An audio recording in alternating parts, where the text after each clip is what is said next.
Welcome to another edition of AV Rant. I'm Tom Andry, and I'm here with Rob H. This is AV Rant. It's your home theater and AV questions answered. And happy Thanksgiving to everyone in Canada. That's the reason we're recording on a Tuesday this week instead of Monday, because I was having Thanksgiving dinner. just to let you know when you point at me with your left hand, I can't see it Huh, because you you're off the figured it out. screen. I see your shoulder move. I figure that must be it. That's That it. must be my sign. I'm Yes, trying not to hit my microphone. That's where that's coming from.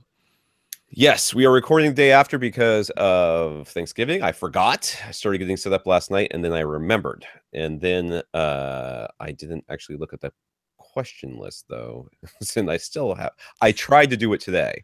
I was in a meeting at the school where a woman apparently believes that in order to be heard off of a PA system, you have to scream into the microphone while at the same time shoving it all the way down your throat so that it can get into your right next to your vocal cords while you are speaking. I imagine she yells on the phone too. Ear piercing. And this is saying something. Within seconds, I had a headache. Within seconds, I had a headache. And then we're also starting late because, that meeting ran a little bit longer than it should have because she likes to hear herself talk as well. And then I was helping my wife write an angry email to my son's principal because that school is dropping the ball. So, Gotcha. yes, it's been one of those days. So we are going to get right into this. This is AV Rant, the podcast that answers your home theater and AV questions. Get your questions answered. All you have to do is ask. You ask by emailing us at question@avrant.com. Go to www.avrant.com. Leave us a comment there. Facebook.com/AVRant YouTube.com/C/AVRant. Any of those places. Though, if you leave a comment on YouTube, just expect that we're going to kind of ignore it unless I stumble across it and then go, oh, look, somebody commented. An actual it's legitimate question. Not mean.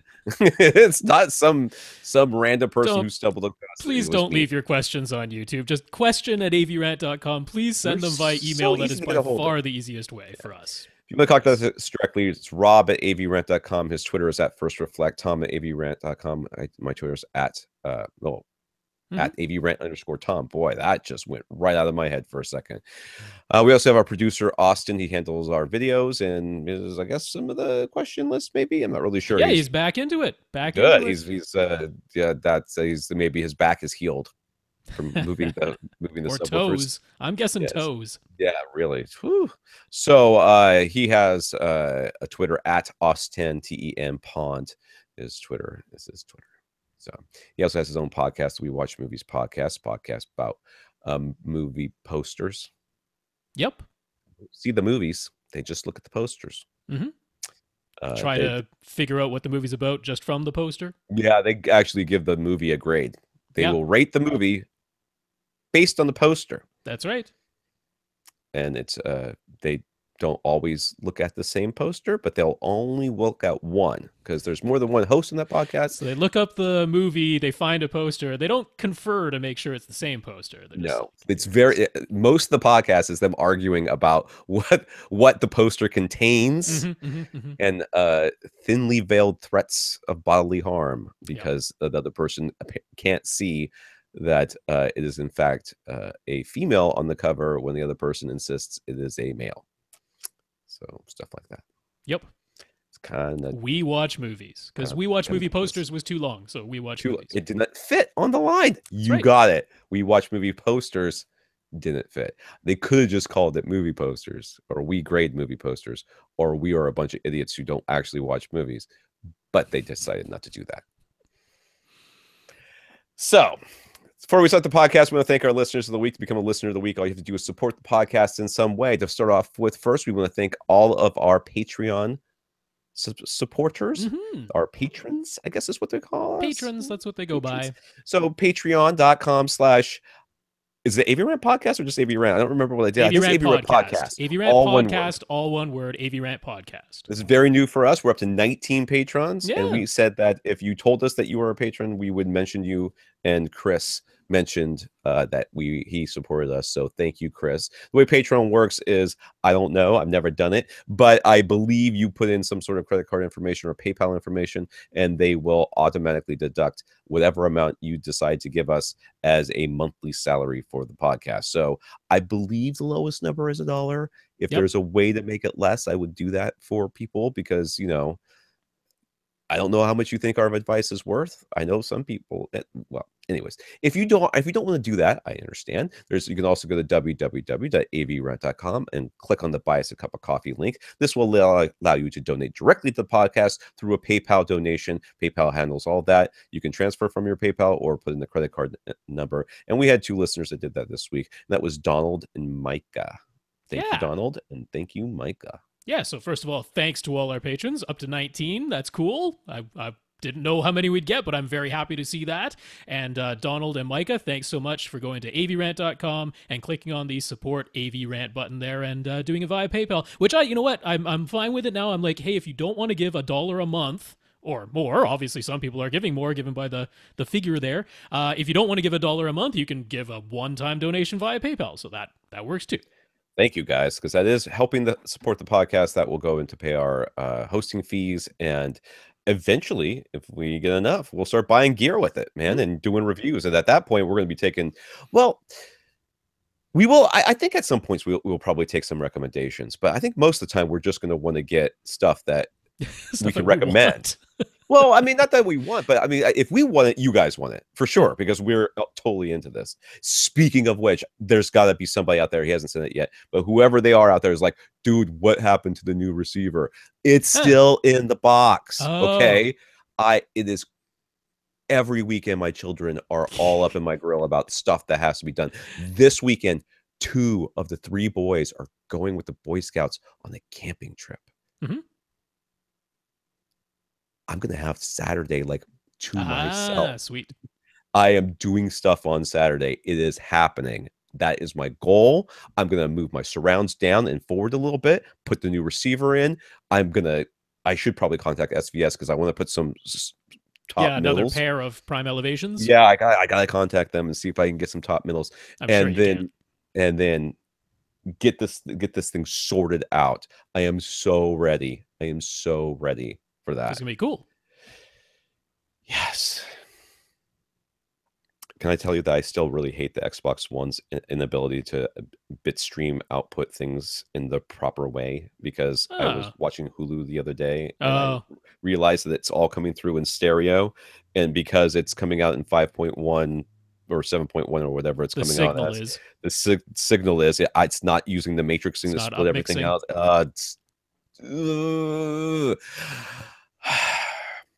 If you can't support the podcast financially, there's other ways to support it. You support it by telling somebody is one way people do it. Tell somebody about the podcast, let us know. Or buy something and tell people you bought it because of us. Michael bought a pair of Ascend Acoustic Sierra 2s. This is his 4th purchase from Ascend. He let them know that they were all thanks to us. James bought an SVS PC 2000 sub and posted on Facebook that it was thanks to his go-to podcast for home theater, the Home HT Guys. No, AV Rant.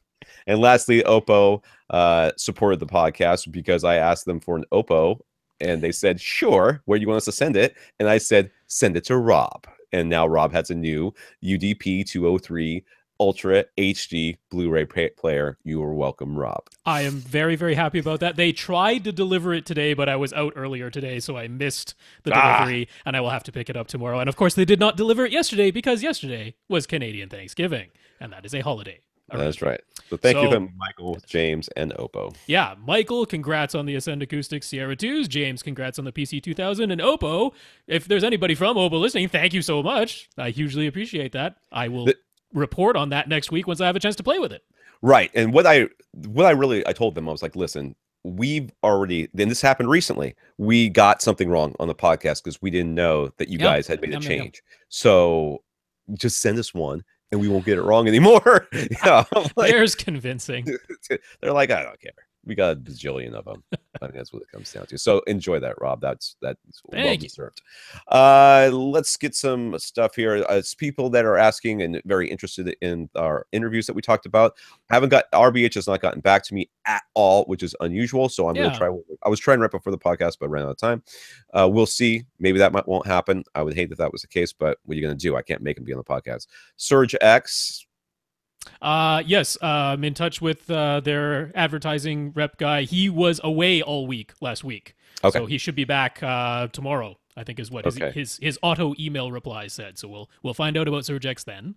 And Brent Butterworth? Yeah, didn't hear back from James, although that is hugely partially my fault because I sent a reply to James to say, hey, let's get us in touch with Brent Butterworth. And then I checked back because I'm like, haven't heard back from James yet. And there it is sitting in my outbox not having been sent because it, I don't know, lost network connection as soon as I press send. You used Outlook or something? Outlook's the only one I know that does crap like that. Gmail still has an outbox, so I don't know what happened there. So part of that is usually my fault, but then over the weekend didn't hear back from James. So so all of them still in the works, which means it's good. More time for you to send your questions, please. question@avrant.com if you have questions for RBH, who make speakers, Surge X, who make power protection. What would you call it? Things, power protection components, devices. And Brent Butterworth, who is the former editor-in-chief of Home Theater Magazine and whose writing can still be seen all over the place, including the Wirecutter and Sound and Vision these days. So send those questions. We'll hold on to them and ask them when we can.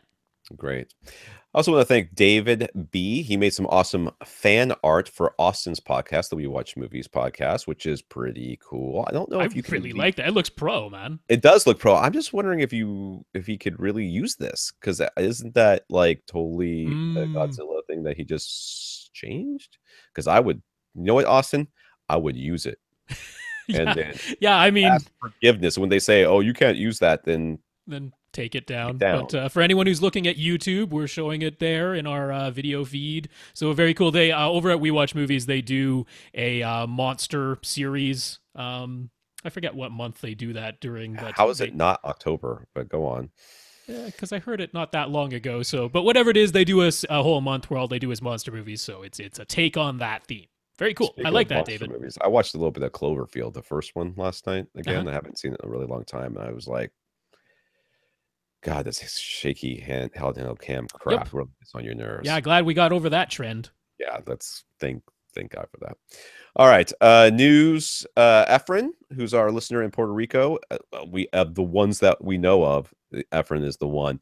He has posted on Facebook, and he is in fact alive. Yes. So we are very relieved to hear that. So that's exactly the amount of information we got from him. So I know people that are in Puerto Rico right now, and they are like having to go from like drive or travel to a city or a part of the city where they can get cell phone reception, but to get messages out. So I don't expect to hear much from him until they get all the paper towels they're supposed to get over there, or whatever is the most recent thing. So he's alive. So it was very good to hear from Efren.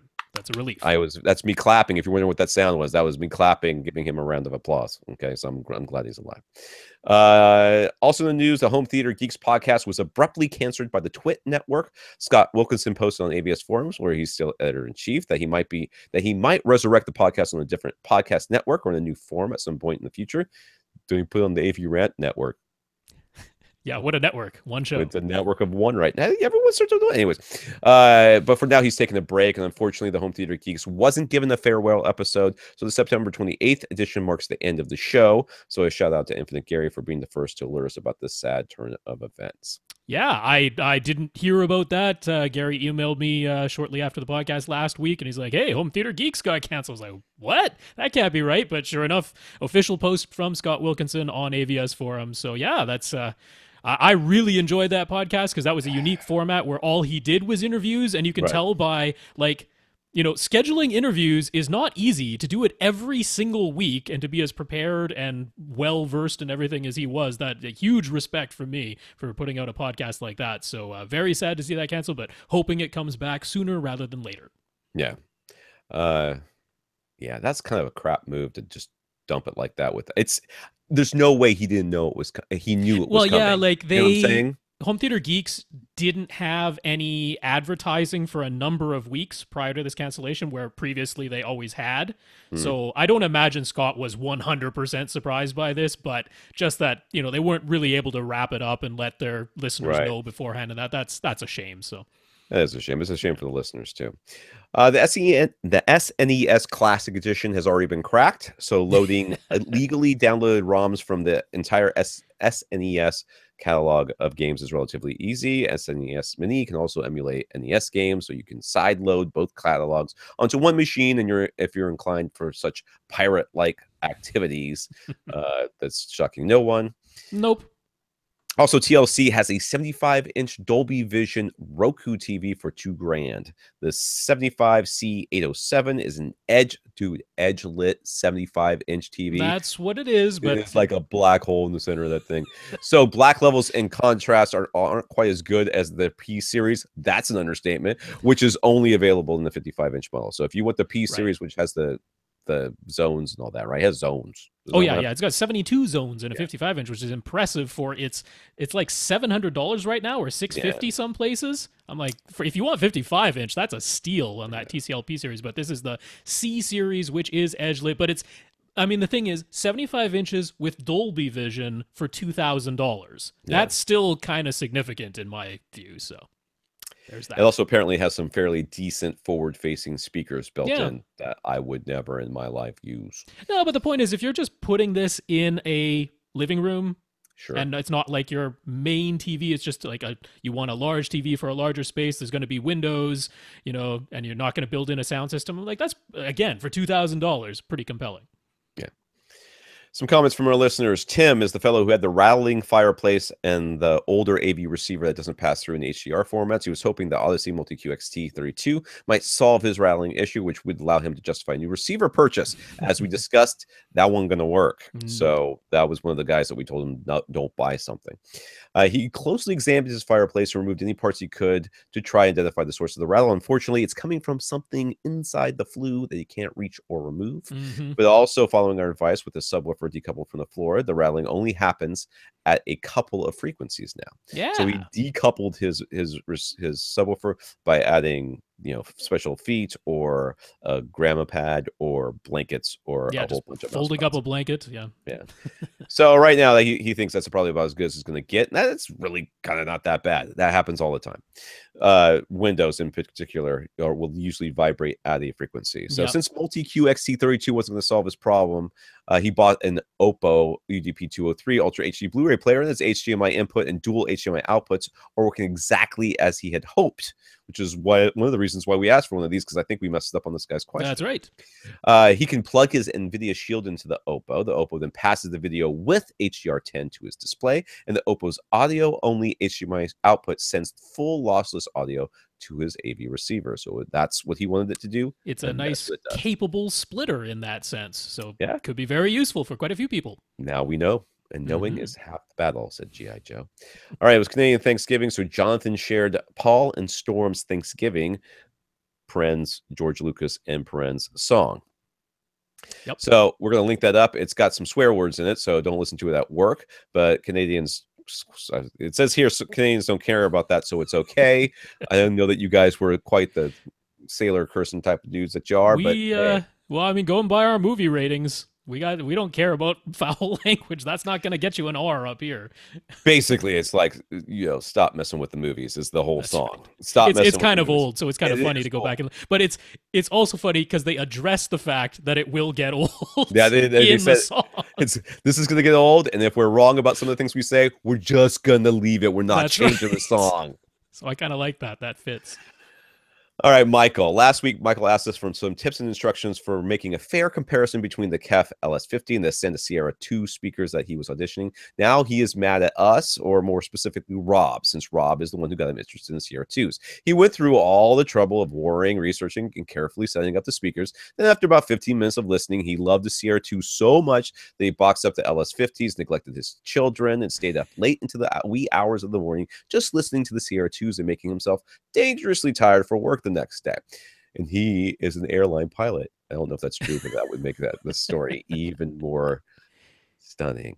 If we had any empathy or consideration, I have much. He's Canadian. He doesn't care about language. We would have warned him, and we would have saved him a lot of time and war if we simply raved more emphatically about the CR2s like he has in his sleep-deprived state. Dude, seriously, Rob cannot rave more about those stupid speakers. I don't want them. If they offer me a pair, I'll be like, I'm sorry, I cannot have these speakers because Rob has ruined me for these things. In all seriousness, though, he really loves him, and he agrees with Rob's take that there's just a sense of uncanny realism that's difficult to describe / understand. He also didn't notice any super narrow vertical dispersion, and when he quickly measured them, he wasn't seeing a huge drop-off in the graph at different microphone heights, so he's feeling like that worry is a bit unfounded in his case. So, Rob, you're a terrible person. There you go. Just a thing on that vertical dispersion. If you're sitting a bit farther away, just remember that even if it's only plus or minus 10, the farther away you sit, the wider that actually, or the taller in this case, that ends up being by the time it gets to you. So I'm sitting very, very close to my Sierra 2 speakers, which means I got a little window. So that I think could be a large part of that, what's going on there. So Mark tried one of the Marseille M cables that he asked about last week. Those are the cables that had the chips in them that do things that I thought video processing chips built into one side. Stupid things. He says the verdict wasn't very good. The image flickered when connected. He connected it to his Ultra HD Blu-ray player. He managed to get the flickering to stop by turning off deep color, but then he lost the white color gamut. And he couldn't see any apparent difference when watching a regular 1080p Blu-ray. So maybe the gaming edition is more useful for games, but for movies, Mark says no bueno. Yep. Yeah, they weren't really made to be plugged into Ultra HD Blu-ray players, anyways. But you know. Yeah, that's true, because that's already putting out a pretty pristine and already 4K signal. So not a lot for that cable to do. That cable's dumb. I still think the gaming edition might be something. Anti-aliasing on top of your console, and that could be something. So super dumb. Okay. Justin Not Bieber on Facebook said his cat really did scratch up his EMP Tech towers. He caught him in the act, but only after he'd already clawed through the fabric grill and put a claw hole in one of the woofers. Dude, kill that cat. He suggested looking for a pair of the old discontinued Pioneer Andrew Jones FS51 towers rather than the current FS52 model. On the FS51, each driver has a separate metal grill cover. Yeah. He also said that Tom is right. It's not just the Martin Logan electrostatic speakers. Their Motion series towers with a regular woofer and a folded ribbon tweeter also offer a metal grill, but they're not exactly cheap. And he doesn't have any specific model numbers, but some of the Canton speakers come with metal grills. But again, those also aren't cheap. That dude hit me up on Facebook and said, what was the thing that your cousin used to keep the cat out of the room? So I posted that, whatever that thing was. Cat Scram. Cat Scram. That's it looks like electronic cat deterrent. What it looks like when you go to a business or a school or whatever, they have like the little motion sensor. It does camera. look like a motion sensor. Very much. That's what it looks like. It looks kind of like that. Yeah. But they just had it sitting on the floor, like facing the doorways, and he says ever since then the cat hasn't ever gone back. Yeah, I mean those Martin Logan motion speakers, those are pretty nice. So if you are looking for something with a metal grill, I can get behind that. It's just in who was it who was asking that question? Was that Jim or David? I think it was David. Yeah, it doesn't fit the cheap. Yeah, they weren't looking for expensive. So I mean, the motions aren't crazy high priced because they are by Martin Logan standards. By Martin Logan standards, it's kind of their entry level model, but in actual dollar amount standards, it's still kind of expensive. So yeah, if you can track down some of those older Pioneers, they are still out there some places. Right. So yeah, thank you, Justin. I appreciate that because I didn't know those offhand. All right, getting into the questions here, Jeremy says he resisted temptation. Last week, he was asking which model of AV receiver or pre-pro he should purchase to replace his Marantz AV7702 Mark II. But there was and I said, that dude's already opened that box. But Rob, whatever. But there was a wrinkle in the form of having found the Denon AVR X6400H at Best Buy for the discounted, weirdly priced $14.99 instead of like $21.99, which is the going price at Best Buy. Yeah. So that was a pricing error, but he took advantage of it. So all of our advice was to purchase the X4300H from Denon instead. I'm going to sneeze. And after he did this, he did his own research to confirm his HDMI capabilities. good move. Don't just trust us. We're not all that smart. That's right. He agreed. And so the X6400H is being sold for a profit. His AV7702 Mark II is being sold. And he's now just deciding what to do with his 3 Emotiva amplifiers. The X4300H cannot power all the speakers he wants, which is 7.2.4 by itself. So he's going to have at least one external amplifier no matter what. He's looking forward to simplifying his setup, though. So the question is, which external amplifier should it be? Didn't we say the 5-channel? And then we said keep the 5-channel he has and sell the other 2, both of which were 3-channel amps. That was our advice, but he's got some other thoughts. He's found that his Emotiva XPA Gen 1 amps actually seem to be worth more on the used market than he was expecting. So he's thinking of selling all 3 of them and purchasing one new amplifier. We talked about the new XPA 11 Gen 3 amplifier that offers 300 watts times 3 plus 80 watts times 8. That seems like a pretty good deal for at $2,000. It would retain his having external amplifiers for all 11 speakers. So should he go ahead with that plan, or should he consider something else? You should keep the 5-channel amplifier. Yeah, I'm still on board with that. I mean, that's still my number one plan, is just keep the 5-channel amp you already have and only sell 2. There's no reason for you to buy that thing. There's just zero. Yeah, I mean, there's zero reason. I really can't see a need to buy an 11-channel amplifier. You've got 9 amps built into the X4300H. I do think it makes sense powering your front 3. His were 4-ohm speakers up front. I think it makes total sense powering your front 3 with an external amp. Why not also power the surrounds at the same time? But the other 6 or 4, I mean, whatever it is, they can absolutely be powered by the X4300H. If you just want to sell all 3, I don't know exactly why, but you just want to, and you want to get a new amplifier. Again, I'm not quite sure why, but you just want to. I would point you to the Monoprice monolith amplifiers, because you don't need XLR inputs anymore anyway. Right. You only got RCA pre-outs from the X4300. So the Monoprice monolith is that. The Monoprice monolith amps have a lower noise floor than any of Emotiva's amps. It's not a lot. It's like 3 decibels, but hey, still something. So yeah, that's where I would point you, because you could get the 7-channel version, the Monolith 7, for $1,500. So that's $500 less than you were willing to spend, apparently. But I mean, I don't know, why sell one 5-channel amp and buy a new one? I can't quite work that out. But if you really, really want to, I mean, that's what, $1,300 for the 5-channel, the Monolith 5? You can get that for B stock at for $1,300 too. There you go.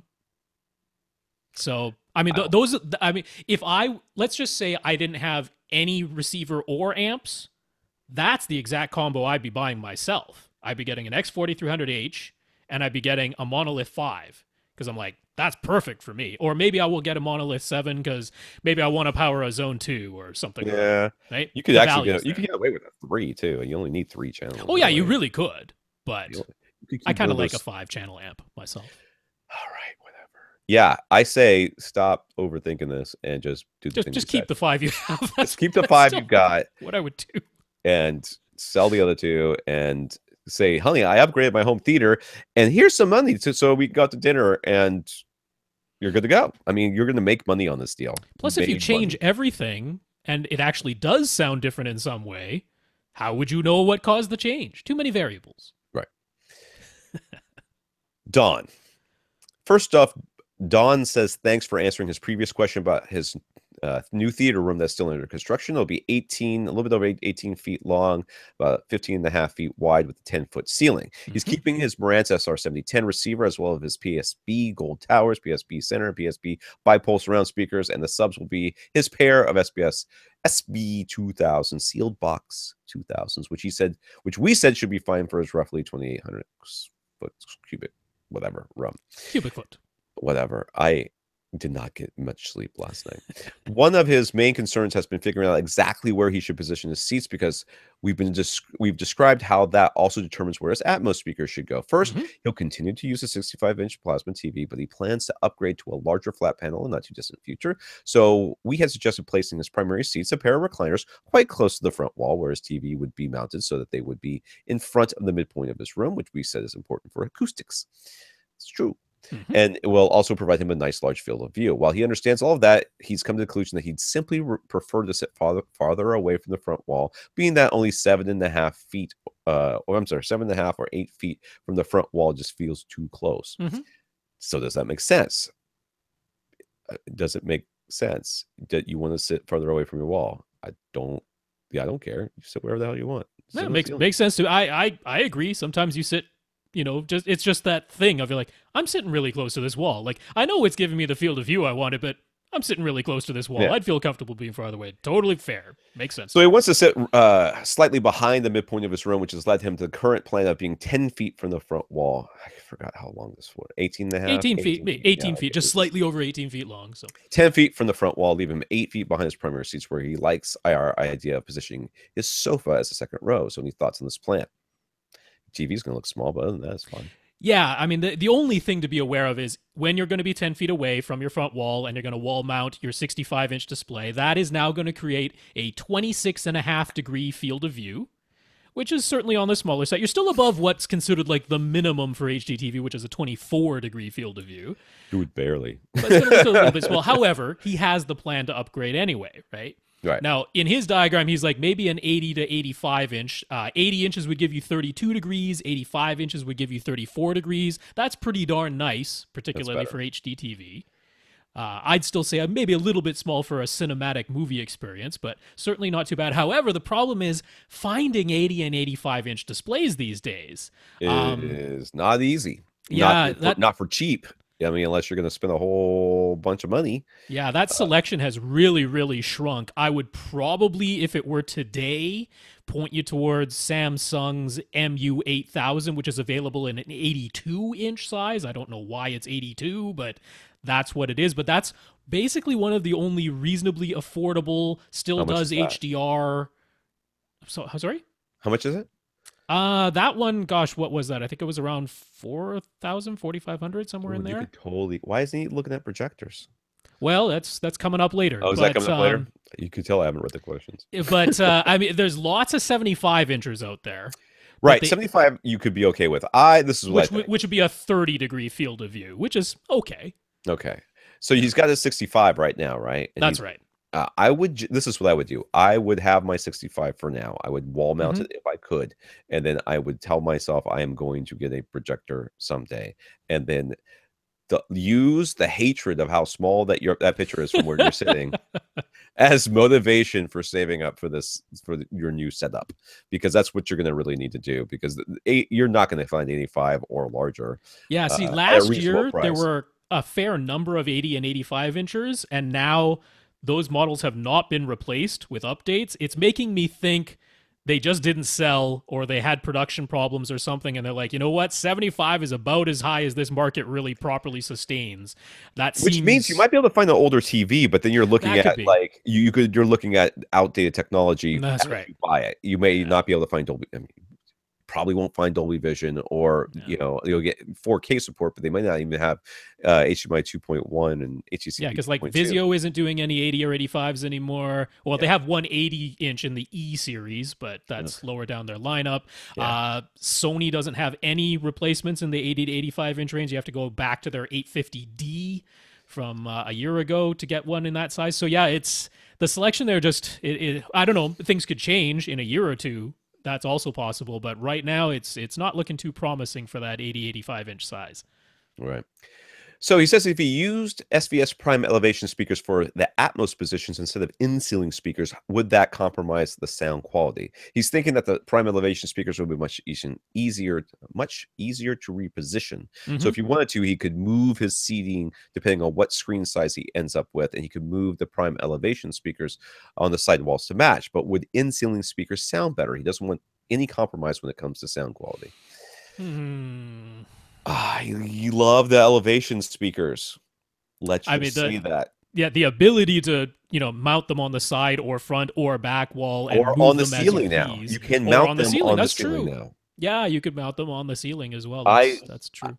If you were really worried about compromising sound quality, I would go for in-ceiling speakers. I think the elevation speakers, I think they're good.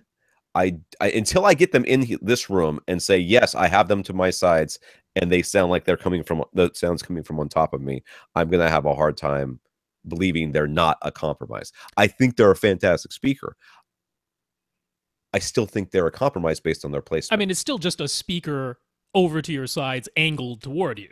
You're right. That is all it is. They That's built not the magical. angle in, but that's all it is. It's nothing more special than that. He's also in a 15.5-foot wide. Is not super wide, but it's not super narrow either. Yeah. So those definitely are quite wide apart. I actually kind of like the ceiling mount solution idea though, because he's got a 10-foot ceiling. So yeah, he does. Right. That's up there. He's got the space that an on-ceiling speaker completely makes sense to me. So that might be your compromise right there. Yeah. Your compromise might be, I want to have the ability to move these speakers. You're going to have wedges that are hanging down from your ceiling. Or from your side or front walls. I think that you could temporarily place them and see how it works. Yeah, I would. Yeah. If I was him, what I would do is either I would get in-ceiling speakers or I would ceiling mount the prime elevation speakers. Yeah. Because if he wants the ability to move them, I still think they should be physically located. You know, I would get the focal bird things. The focal birds, yeah. Get those. That's what you need. It's less expensive, yeah. Although the prime elevations have free two-way shipping, so if you just want to try them, there's really no risk. Yeah, I would get the focal birds. I would ceiling mount them. Yeah. That's what I would do. I certainly won't disagree with that. I love those things. So that gives you them being on the ceiling overhead, and you still have the ability to move them or angle them if you get like a articulated mount very easily. I think I recommend SVS all the time. I don't think this is right for you. I don't think they're right for you. So we've recommended monoprice in-ceiling speakers and some other brands that weren't too expensive. Of course, those come from the Outdoor Speaker Depot, which we never recommend their outdoor speakers, but we do recommend their in-ceiling speakers. Yeah. I like the MK650s in particular, if you want a specific model from them. Have we changed those recommendations? And what about backer boxes? Still better to have them or not? Technically, the speaker manufacturer should be able to tell you, or should tell you, whether or not backer boxes are recommended. Most of them will tell you that they're looking for a amount of air back there. That's right. Whatever. So that's what you're really looking for. And they come with a backer box, or they have plans for a backer box. That's all they're really doing, is limiting that air. Some of them will say it's just meant to be in an open cavity. Well, that means that they're expecting 8 feet of a normal size cavity. That's what they designed them for. So if you're putting them in a ceiling that has insulation in it, which it probably does, then you're looking at already a compromised placement. At least you need a back can, yeah. For any in-ceiling speakers where you're going to be going into the attic and there's going to be the insulation above them there, you, by code, most places say you have to have the back can. So the monoprice speakers, the back can is available. The Outdoor Speaker Depot, they do sell a back can, but I don't know if it's a one-size-fits-all, but they do suggest having a 1 cubic foot of air enclosure behind theirs. So that's not too difficult to construct. 1 cubic foot of air, well, I mean, it's a cubic foot, so that's pretty easy to work out.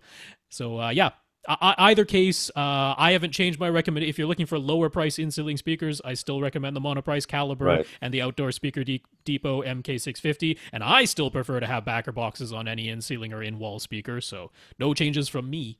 Yeah, I'm pretty much the same way. He says if, and this is a big if, he ever decided to get a projection set up, he'd still want to have a flat panel mounted on the front wall and then have the projection screen come down on this from the ceiling in front of it. He plans to have his center speaker and equipment on a stand below his flat panel. So depending on how low the projection screen comes down, it might need to clear the front of that stand, which would put the projection screen only about 30 inches from the front wall, about 30 inches from the front wall. That seems kind of close. Although he might. I mean, the projection screen 2.5 feet out from the front wall because he's trying to clear an equipment stand. Yeah. To me, that seems unnecessary. I would have it come down so that the bottom edge of the screen is right on top of your center. So, I didn't finish the question. Yeah, that's exactly my point here. It's like, yeah, okay, my dude. Go whatever. My friend here. Listen, the very first time I had a projection screen set up, I had a full-sized cabinet that you put your TV on top of. So this is a piece of furniture that comes up to your hip about. Then there's a TV on top of that, and the center channel was directly. That seemed like the center channel was inside of it. So the TV was on top of that. That screen dropped down in front of the TV, but did not go all the way to the the stand, and Right. it was fine. I mean, you're only sitting 10 feet away, right? So That's right. I mean, you're not, his projection screen's probably going to be in the 92 to 100 inch range, I would guess. That's what I'm going to suggest. Okay, that's my guess. So, and you're not going to have any problems with that having to come all the way to the ground, or something like that. Yeah, I mean, you're not going to have any problems. So this is a non-issue. Yeah. Yeah, I would suggest what I would have is the screens about 1 foot in front of the front wall, because you need some depth for the TV, Right. and you don't want it like, literally brushing against it as it comes Right, down. sure. So I'd have 1 foot, which means now you're 9 feet, sitting 9 feet away from the projection screen. If you went with a 100-inch screen size, that gives you a 45-degree field of view. It's and I'm nice. like, there you go, you're done. Yeah. And that's a very common screen size. You'll be able to find a 100-inch screen. So, where would the projector need to be mounted? He asks. Since the room is under construction anyway, wiring for future projectors could be pre-run and simply left unused up in the ceiling, or at the very least, he could run conduit. Yes, conduit. Very good idea, conduit. Yeah. But a location in the ceiling is needed, so where would the projector need to go? Well, this is really determined by the projector that you get. If you have a projector that has a large ability to zoom, then you have lots of options. If you get one that's not, so this is this is my recommendation. You run it wherever the heck you want to run it, and then that's going to determine later on what your projector options will be. What it would be good to do is go look at a couple of projectors that are in your price range, that whatever that price range might be. Okay, this is making a difference. If it's $2,000, it's $1,000, it's $500, whatever.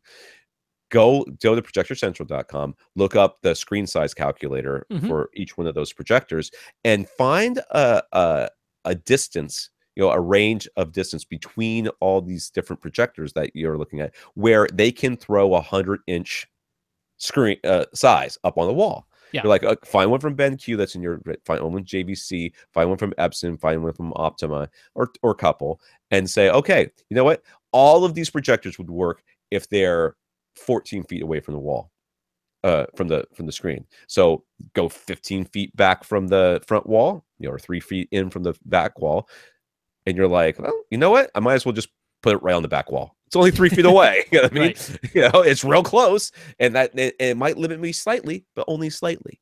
So if it were me, I would just put it right on the back wall. More than likely is where you're going to end up. But do that little calculation first. If it were me, I'm probably going to be pointing you toward a JVC, an Epson, or a Sony. Those are the ones that do, HDR, 4K resolution. To me, those are the big guns that you're looking for. Those three companies, all of them offer long zoom ranges, 2:1 or 2.1:1 zoom ranges, and all of them line up pretty closely. Which is, if you go with the 100-inch screen size that we recommended, the lens of any of those projectors needs to be anywhere from 10 to 20 feet away from the screen. Means round your back wall is just fine. Yeah, because you've got an 18-foot long room, and this is the lens we're talking about. Right. The projector's going to be, what? Let's say 1.5 feet. Give it at least 1.5 feet. Yeah. Yeah.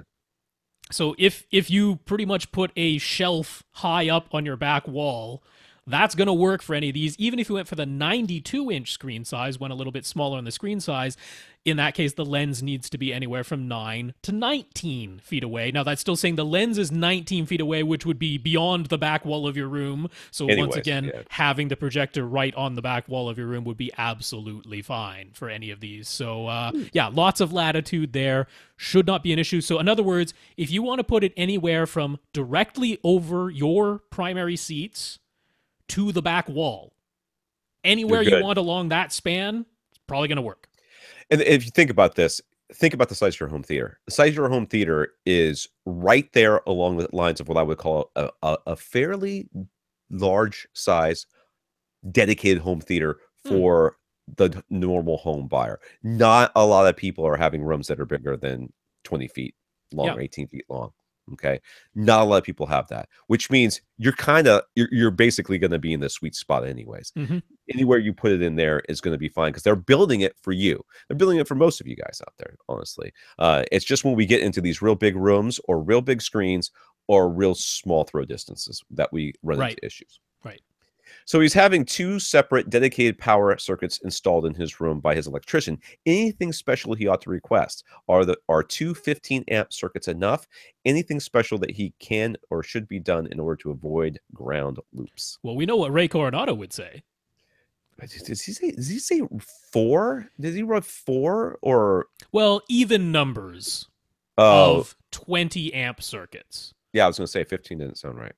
Yeah, he always recommends 20 amp circuits and doing it in even numbers, because when you're installing the breaker into your breaker box, putting in a 2 circuit breaker is like the same size and the same cost basically as installing a single circuit breaker. So it doesn't make sense to put in one 20 amp circuit. It makes much more sense to put in 2. So you wanted 2 anyway, make them 20 amp circuits. That's the good advice. Do that. That's it. Avoiding ground loops. Ground loops shouldn't happen if your building is wired correctly. That's right. They only happen when someone really cut a corner, and instead of running the ground wire back to the panel where all the other ground wires from your house are also supposed to be run, someone said, I can save some time and money and just wire it to this plumbing pipe over here. Right. Or I can attach it to the metal studs in this basement. That's how ground loops happen, is essentially improper ground wiring. So as long as your electrician runs those ground wires back to the panel, and all the other ground wires in your house have also been run back to the panel, no ground loops. That's what should happen there. Lastly, he asked, do we have any experience with 4seating.com? Are they a good place to buy motorized recliners? And as an aside, how do we keep from falling asleep if the recliners are too comfortable? I fall asleep no matter how comfortable the things are. I fall asleep in my recliners. Yeah. I don't have any tips for you there, man. Don't get something comfortable, but then you have to sit on it. Believe me, you do not want that. I haven't dealt with 4seating. Have you dealt with 4seating? I haven't bought anything from there. I mean, they're fairly popular. They've been around long enough that I don't have any red flags telling me to avoid them. So if they have a model of seat that really floats your boat, I don't have any reason to tell you to stay away. Do not buy anything you haven't sat in, dude. True. There's just, I'm telling you, I've made the mistake myself. I'm like, these are gorgeous. I love the way they look. They look like they're so comfortable. They were built for ginormous, very tall basketball player like people. My head, like the headrest part of it, my head hit it like, but just the very crown of my head would touch it. And I would basically either have to sit up real straight so I could use it, or I would recline the seat and then it would be so far up that I was underneath it. Like, these are the stupidest chairs in the history of stupid chairs. And all because I had leather. Didn't like that.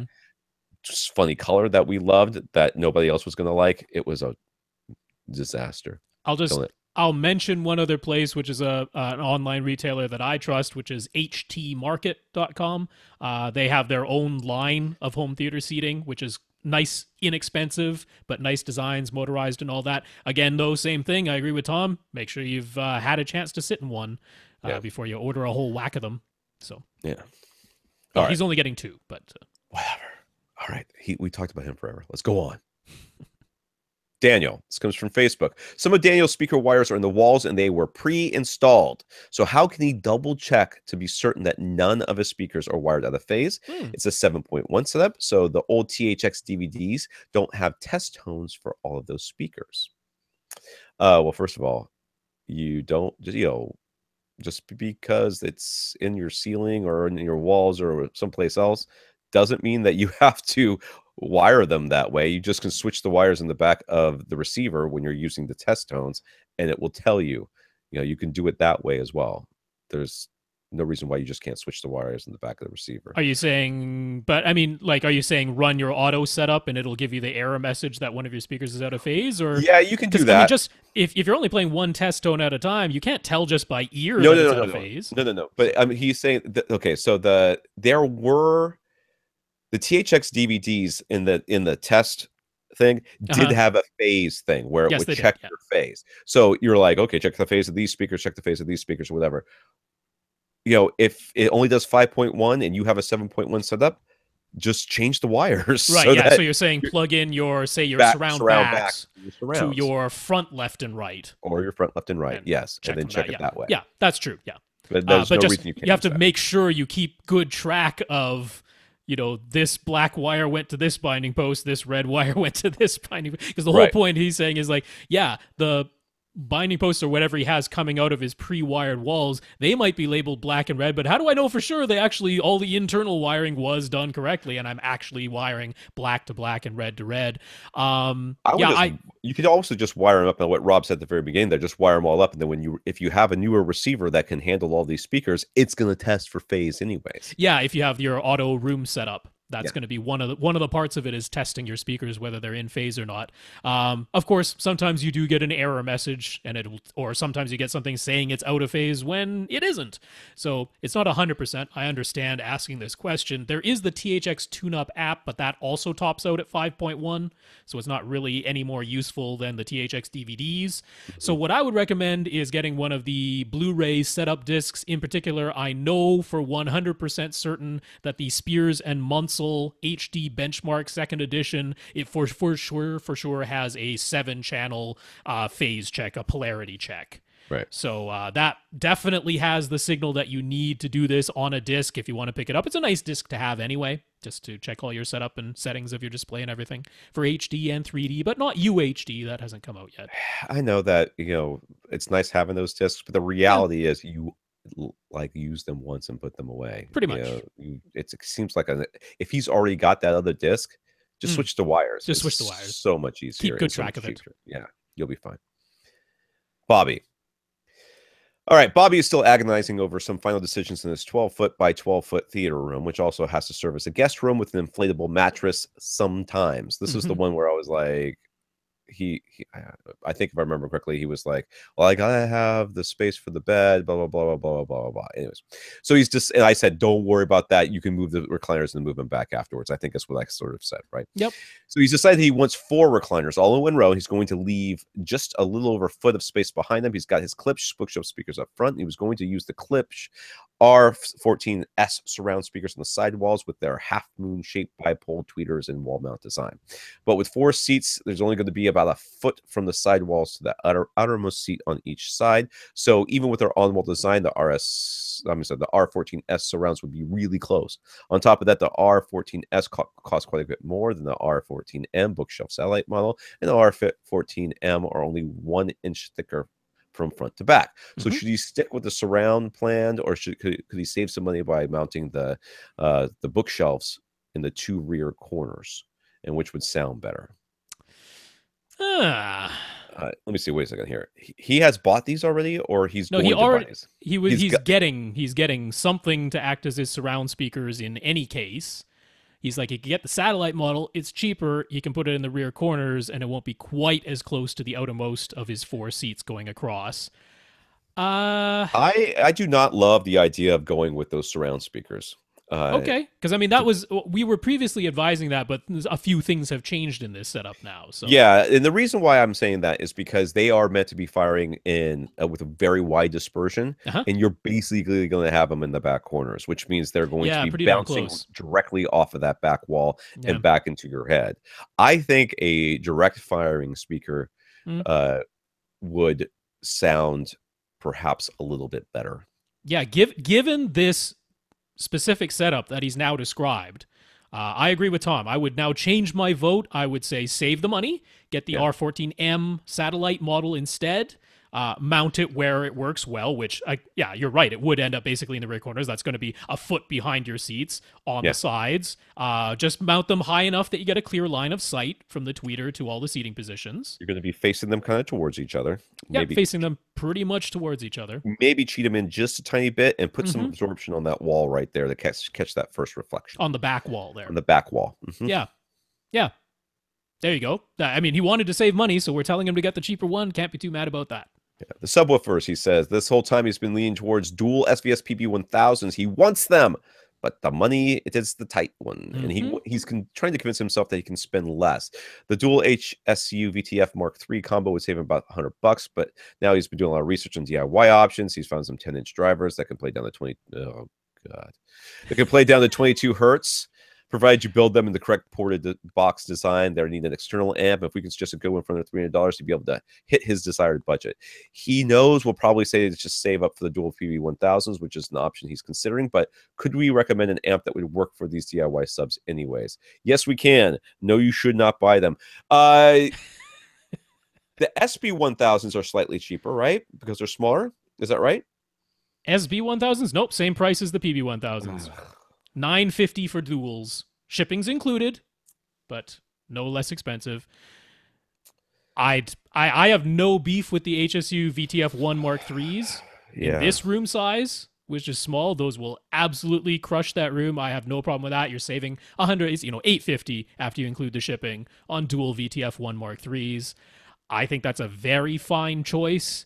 But look, he's like, can we just throw out an example of a $300 amp that could drive these DIY subs anyway? Yeah. Parts Express, or Sweetwater or B&H Photo. Just check their pro amp designs. I would probably point you to do a Behringer iNuke. Right. iNuke is the one that everybody kind of goes with.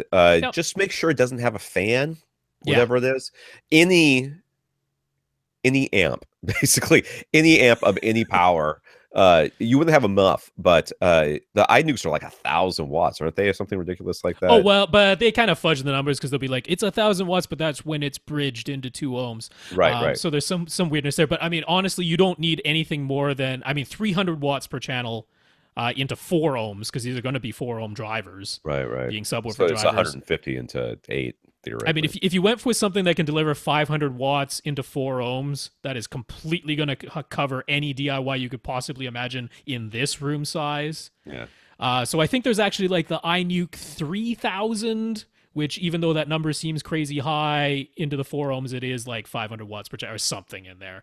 Whatever it was, I think it was the iNuke 3000, which I believe I saw going online for about $230. So it's definitely under your $300 price point. There's no question it could drive go to your local pawn shop, find an old subwoofer, and just plug it in, make sure the amp works, tear the amp out of it.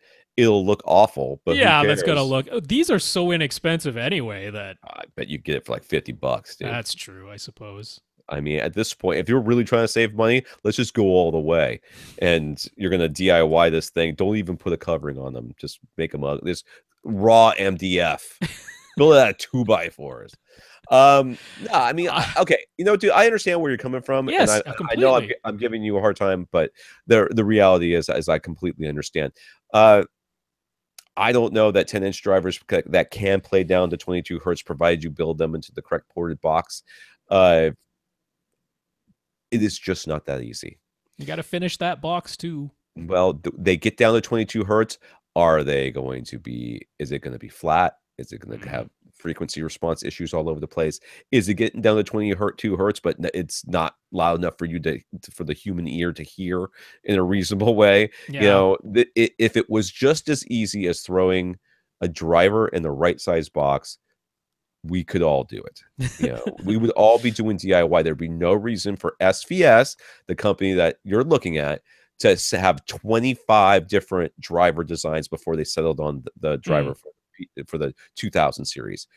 If it was as easy as putting any old beefy driver in a box and making sure the box has the right internal volume and port sizes, it's just not. My honest vote for you here is the HSUs, because they're gonna perform really nicely. You're saving some money, so you can be like, hey, I didn't spend as much as the SVSs were gonna cost. I went the logical route and I saved myself some money, and they're still going to perform really well, and you don't have to finish the cabinets yourself and worry about external amplification or any of that.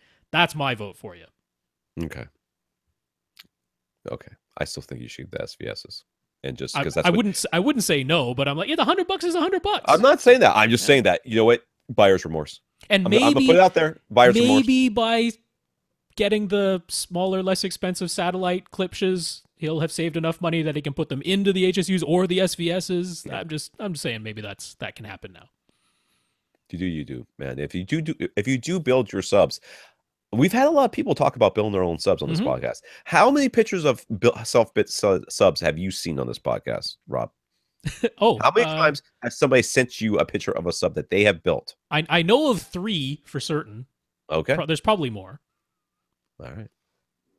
This podcast has been going on for 10 One of them was that one that years. was an entire stage that the whole thing was a folded horn, remember? Oh, right. That was a 10-inch driver, but the folded horn was so long and huge that it was actually an entire stage that like the state like Dude, the who was that guy? platform Did at he the used to front come to there. the after He did come to parties? the hangouts, yeah.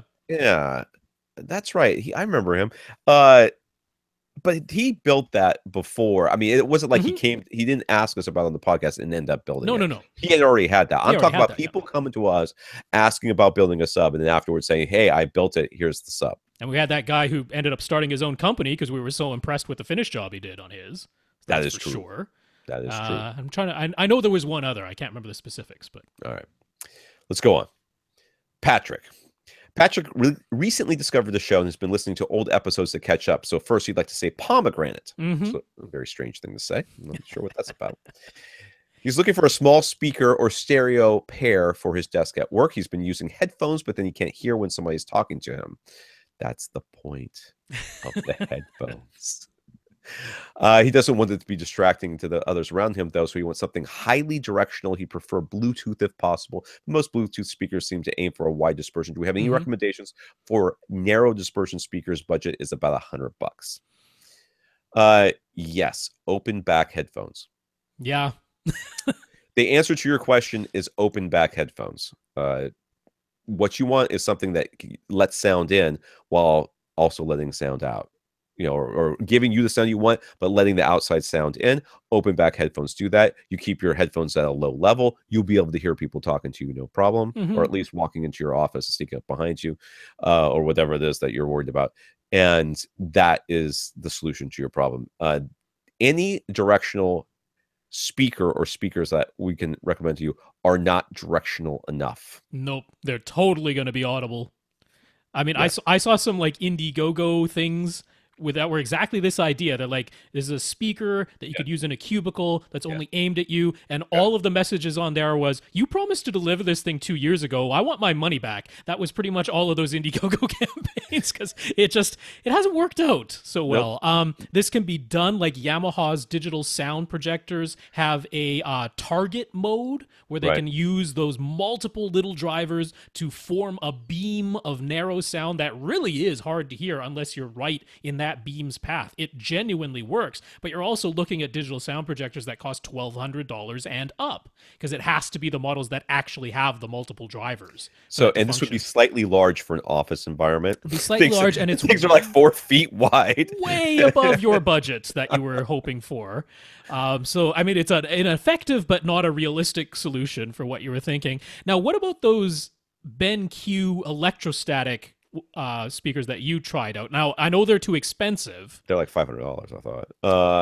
Yeah, no, they're not that directional. They are directional. Okay. They are directional in that if your head's straight in the middle, you get a certain sound, and as you move out of that middle spot, it changes. But I that's at a friend's house, and every time we go over there, we're using it for music. That's for the room. For the room, yes. I mean, yes, it's more directional than other speakers, but it still puts sound in the entire room. It's not like a laser beam. Yeah.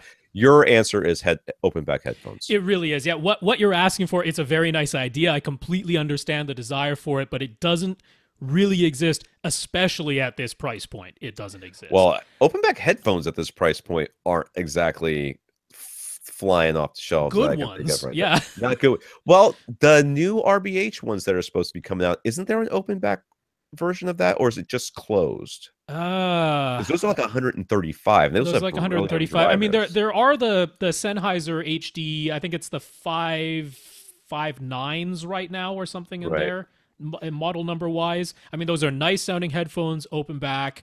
Those would totally do the job, and they're very reasonably priced. So that's sort of probably where I would point you. I'll try to look up those RBHs as we go on. As we go on. Okay.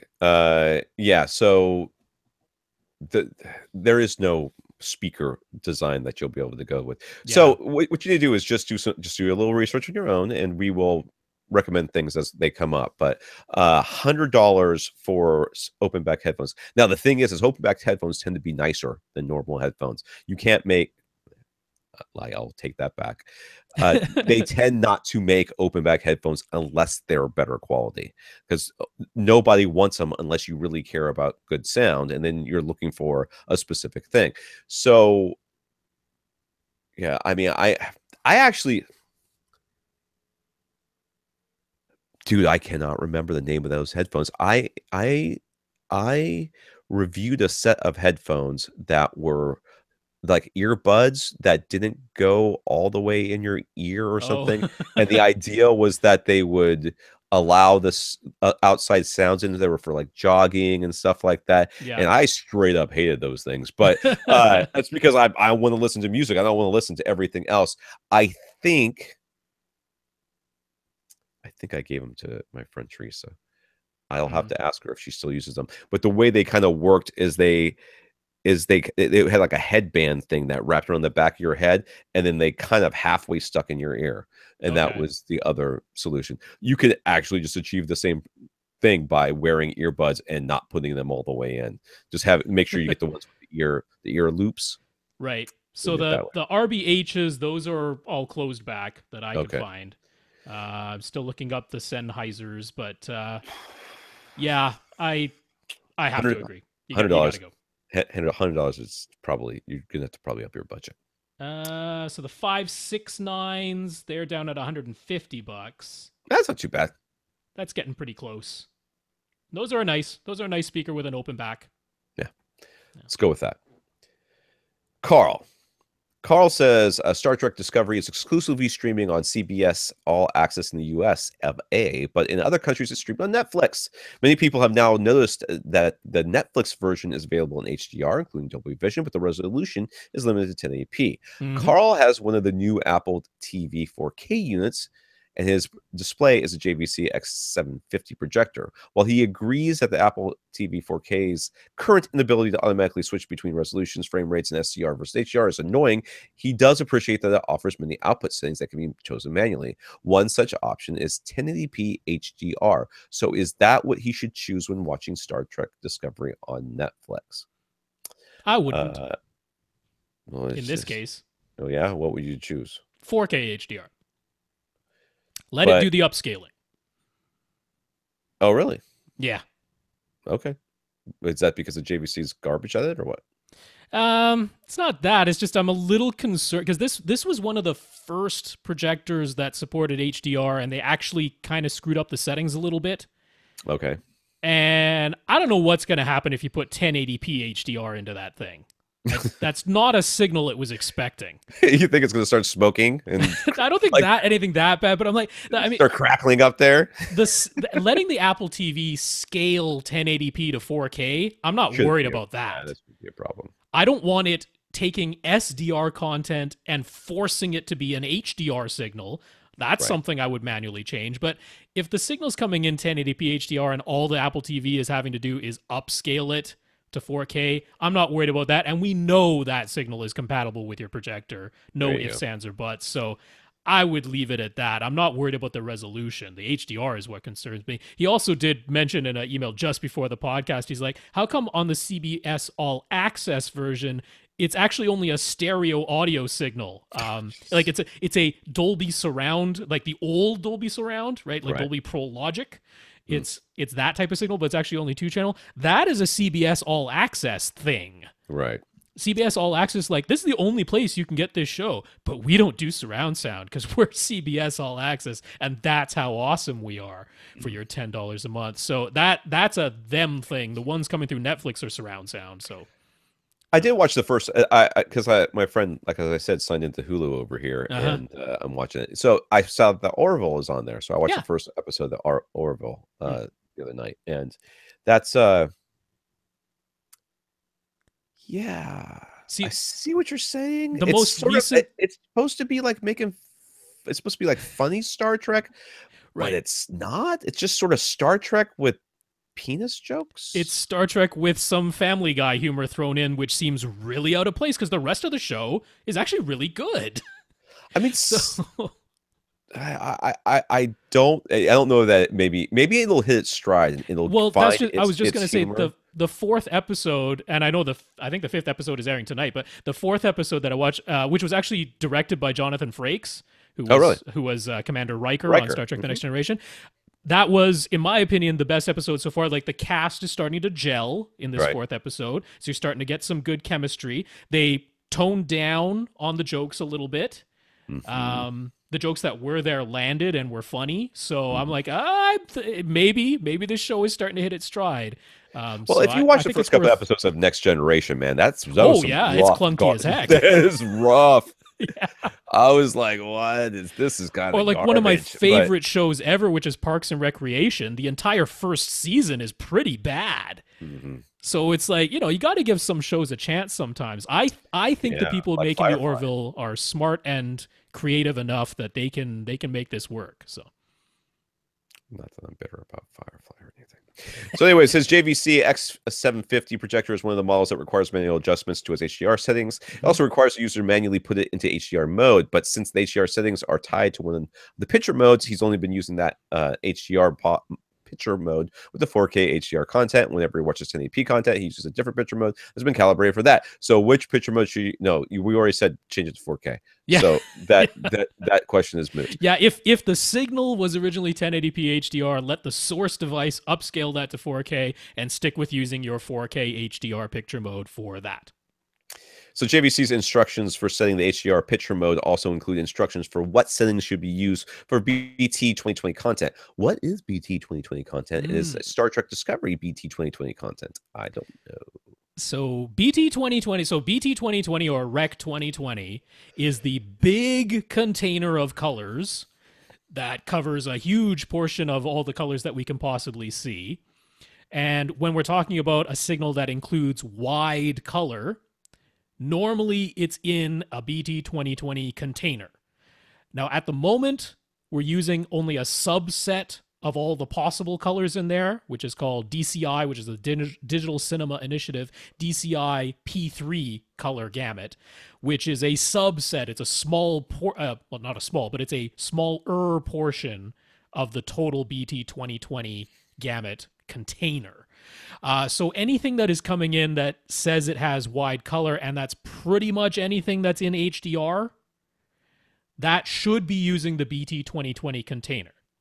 You can, of course, only use a subset of the colors within that big container, which is exactly what we're doing. But pretty much if you're watching something that's HDR, it's going to be with BT 2020 color as the container. So if they shot this in HDR, it should be BT 2020 color. That's the settings you should use. They pretty much go hand in hand.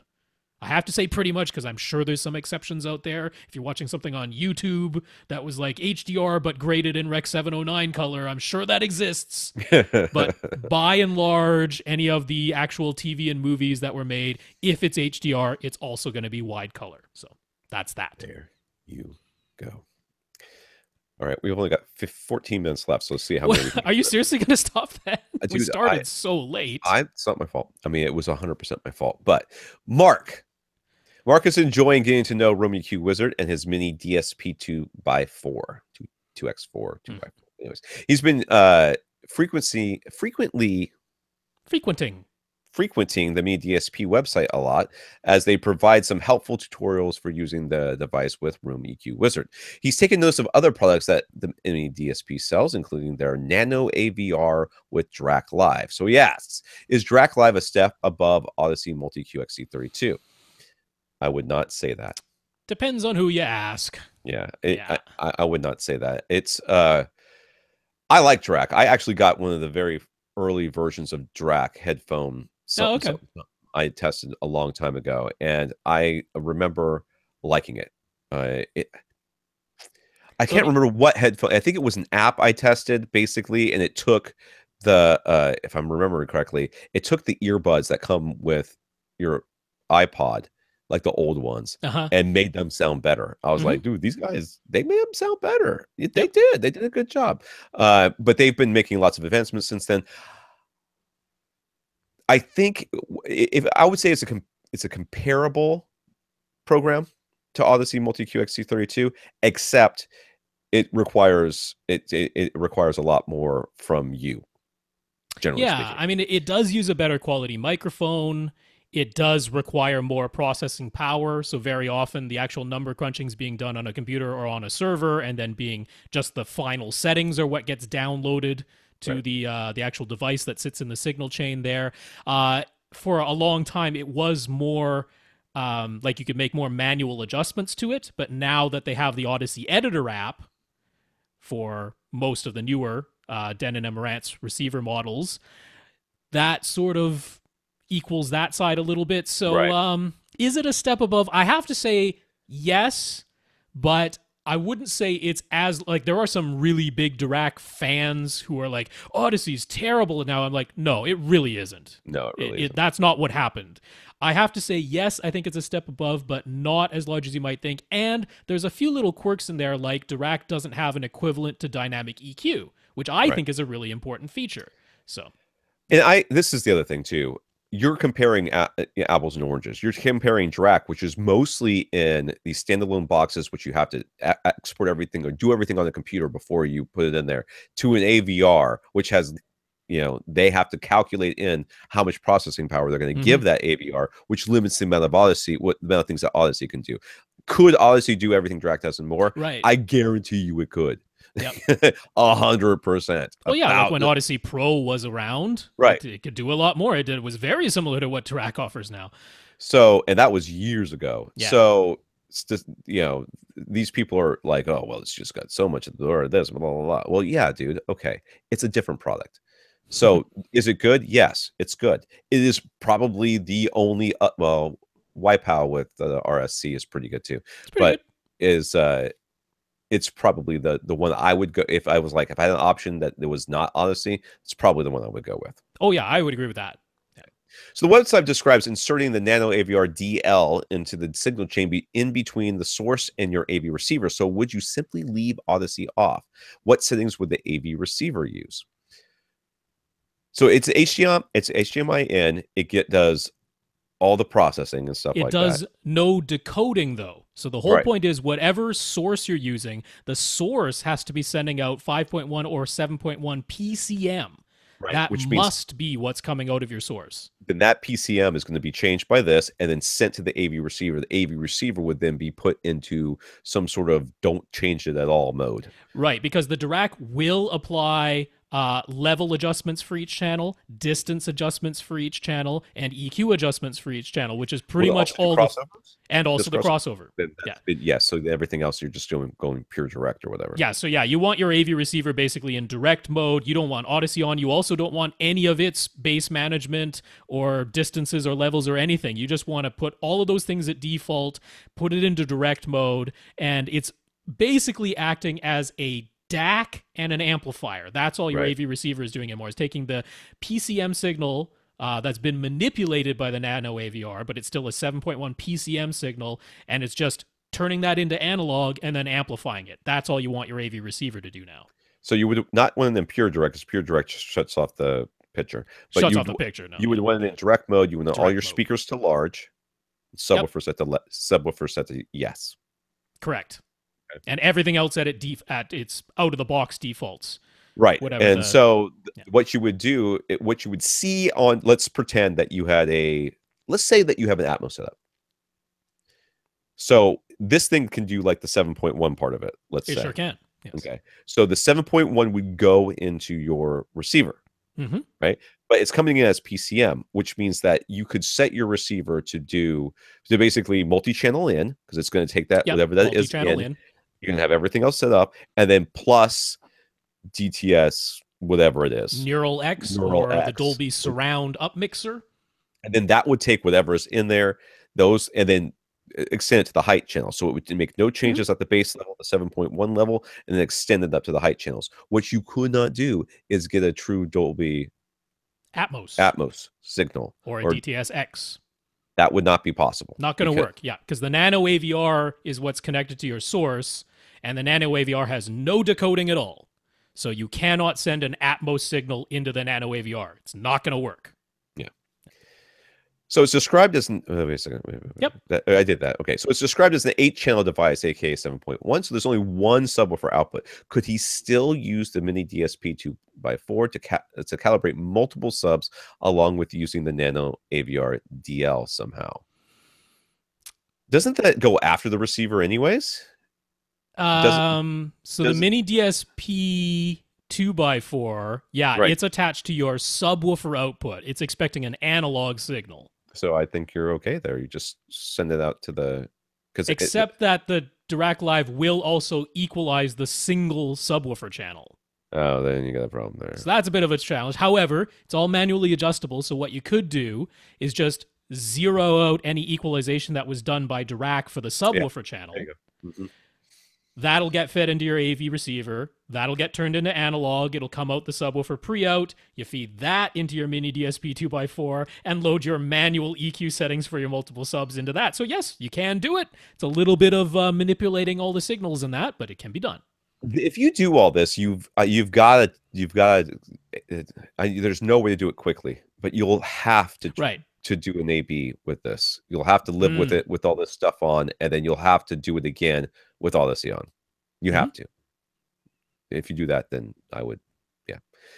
So he asks, would the Nano AVR DL be worthwhile in his setup? What is his receiver? Did he tell us that? I can't remember. Mark's talked to us plenty of times. I'm sorry, Mark. I can't remember what you were using. Yeah. Let's pretend he has. Let's pretend he's got Odyssey Multi QXT32. Right. Do I think it would be worthwhile? Is that what you said? Worthwhile. Worthwhile. Well, I mean, it depends on what you value. I think I'm going to answer yes. And I think that's because I believe you're going to think so. I think that if someone gave me this option, I'd be like, nah, dog, I got this. I'm cool. I'm cool with Odyssey. All that sounds like way too much trouble. That's what it comes down to for me. Now, I think that he's going to find this to be a value, and no amount of us measuring things and showing him that they sound basically exactly the same would ever convince him otherwise. So I'm going to say yes. I'm going to say no because, one, I don't want you to limit yourself to not being able to use Atmos because this thing exists in your system.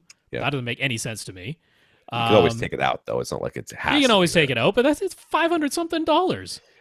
So I'm like, who wants to spend money? Why we can't stop him? I'm like, spend $20 on the Odyssey editor app. If what you wanted was to play around with the individually manually manipulating the EQ of your speakers, the Odyssey editor app lets you do that with Odyssey without having to give up Atmos and DTS:X and Odyssey dynamic EQ.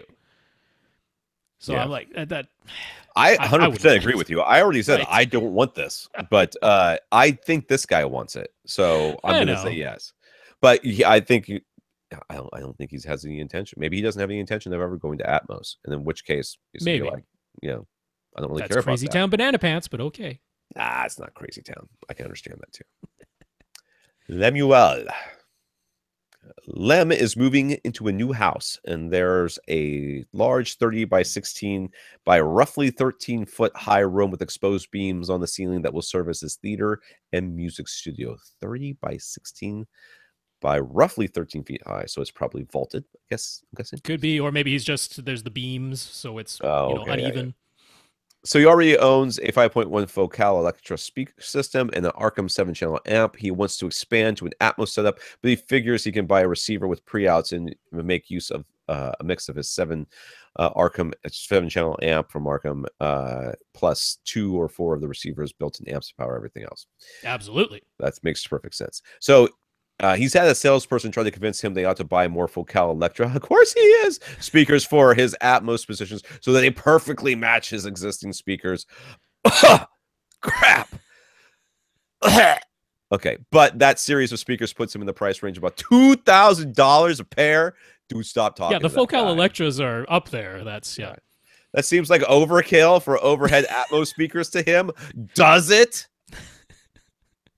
But maybe he's underestimating the importance of the overhead speakers. No, sir, you're not.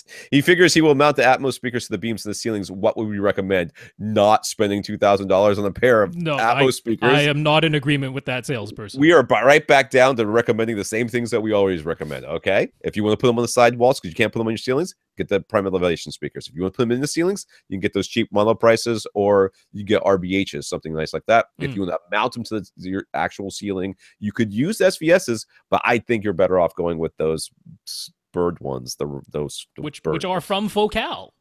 Look at that. So it is still Focal speakers. It's just much less expensive. Just and send easier to mount. 50% of the money that you just didn't spend on those other speakers to us. Yeah, I say do spend $2,000 per pair. It's just make it $300 per pair that actually goes to the Focal birds, which you can get accessories for less. They're $150 each. So the other $1,700 is a finder's fee for AV Rant times two. Times two, remember. So that's $3,400 to us, $600 to accessories. I only asked for half of that. So, Rob's kind of, Canadians are greedy. Hey, exchange rate, man. That is true. He was asking for 3,400 Canadian dollars. That's $7.50 American, I think. So for the budget restrictions set up for being 9 speakers max, would it be better to have a 7.1.2 or a 5.1.4? Dude, what is the deal with the 0.1? This is your this is you save that you save this amount of money and you don't stick it into a subwoofer, you're no longer allowed to listen to this podcast.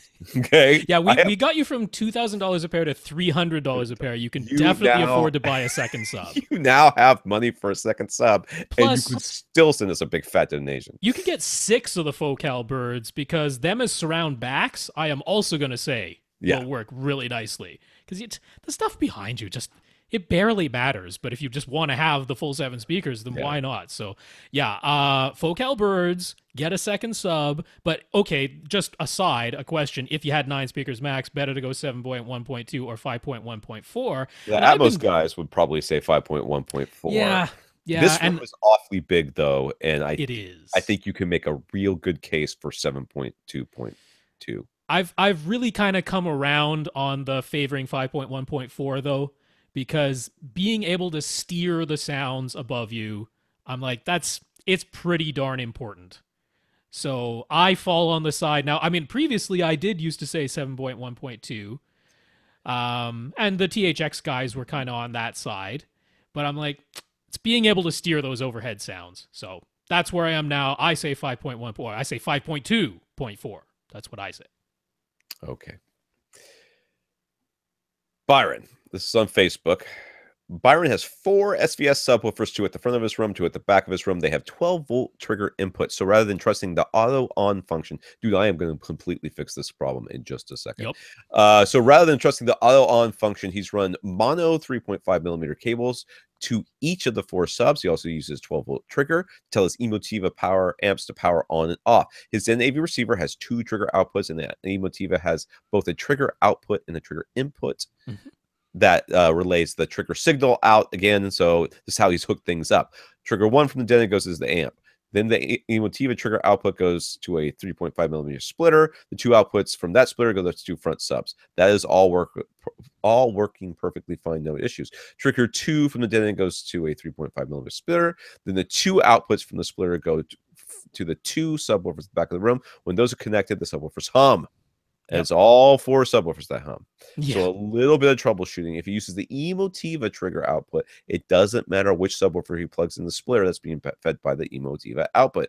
No hum. But if he plugs in any of the 2 of the subwoofers directly into the Denon, whether that's trigger 1 or trigger 2, whether there's a splitter or not, then the subs hum. And it's all 4 subs, not just the subs whose triggers are directly plugged into the Denon. So what's the solution?